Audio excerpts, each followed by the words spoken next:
Okay, so this might be the best thing that Victory make. And I don't just mean this Sheriff here, I mean the whole V4 amp range. It just makes a lot of sense for a lot of different type of guitar players as well. Before coming into this video and spending some time with this, I thought they looked cool. I thought they were, to be honest, just another product in an already saturated amp in a box, amp alternative market. But no, this isn't really an amp alternative at all. It straight up is an amp. It can do everything a 100 watt Plexi can do and more. It's just as at home sat on top of a 412 cabinet as it is sat on a pedal board going into your DAW.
So it was probably a couple of years ago that Victory came out with the V4 preamp pedals, which looked pretty cool to be fair, but I think it was only a matter of time that they whacked a power section into one of those and created a full-blown amp range. You can get the Duchess, the Copper, the Kraken, the Jack, and then the Sheriff here, all in that range, so there's pretty much something for everyone there. I went with the Sheriff because that sort of Plexi thing is something I don't have in my arsenal, not something I've spent a lot of time with.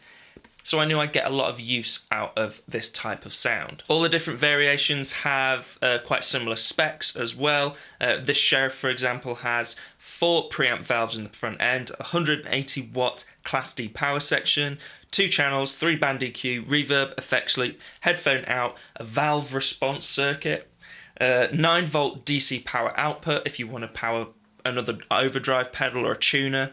You could probably daisy chain a few things off that as well. And amazingly, a whole 2 notes torpedo technology built into the thing. It really feels like Victory crammed everything they could think of into these things. And when you look at the price and kind of the amount of specs and stuff that's in here, they're kind of a bargain.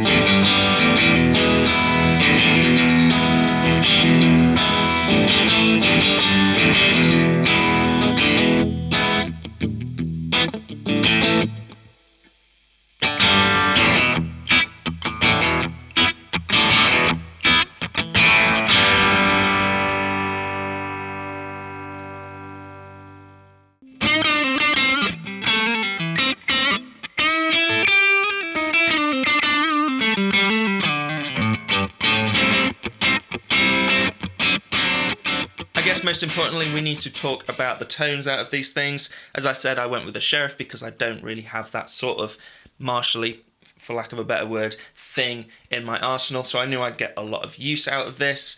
But that also means I don't really have a whole lot to compare it to. You know, experience-wise, I haven't plugged into that many type of those amps before. But as a Plexi noob, I couldn't wipe the smile off my face when I was playing with these tones. For me, it nails that raw, gut-punching British tone. The vintage channel especially is my favourite. It can get kind of sparkly clean, especially when you're playing with single coils.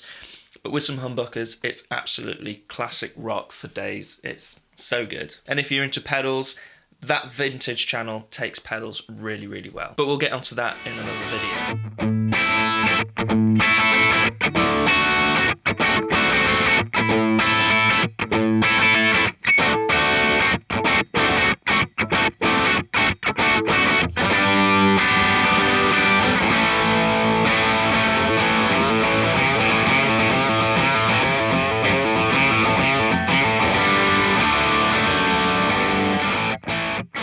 Switch over to channel 2, the Hot Rod channel, and it's basically 80s rock and metal for days, down to a T. Not really my sort of thing, I suppose, but because of the really powerful 3-band EQ, especially that mid control, you can really sculpt your tone with that mid control. You can pretty much get what you want out of that Hot Rod channel. You can almost have it as a slightly more intense vintage channel. Because they've both got separate master volumes, I've been using the kind of Hot Rod channel as still higher gain but mainly higher volume for my solos. I've also been enjoying the reverb quite a lot on this, which is something I've not said about every Victory product. I like it a lot on this, it sounds really good, although I've been leaving it off most of the time just to emphasise that tightness and kind of brutality of the tones in here.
As I said earlier, there are a handful of different ways you can use one of these V4 amps.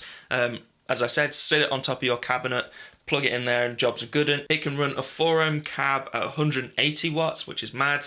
I think an 8 ohm cab at about 90 watts and a 16 ohm cab at 44 watts, which is mad considering that the big boy Sheriff, the Sheriff 44, is about 44 watts. So this is about equivalent to one of those.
All the 2-note stuff in here, which is kind of mad that it's just included.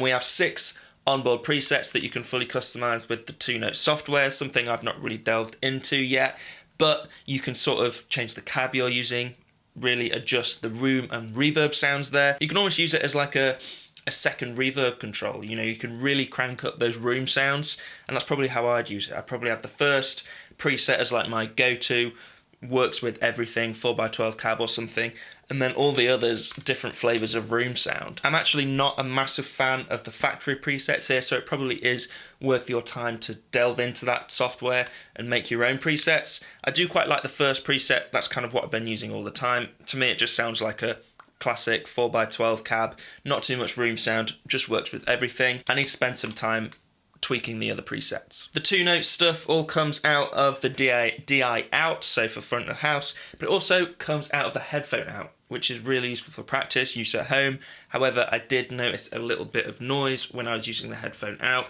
Not too much of a big deal, especially as you're just going to be using that out for practice at home.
This is the most innovative thing Victory make. It's pretty incredible the amount of stuff that they've crammed into here.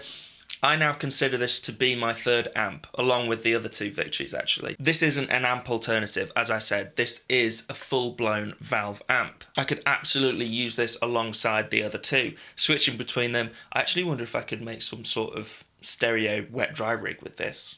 Anyway, that's another thought. In the next video, we're going to see if this takes pedals like a valve amp would. I guess that's a question a lot of you might have if you're in the market for something like this. How does it actually take pedals? So we're going to be slamming the front end with some fuzzers and some drives, and also making full use of that effects loop with some delays and reverbs. Thanks guys for checking out the video. If you like what you saw, please subscribe and maybe check out some more, and I'll see you in the next one.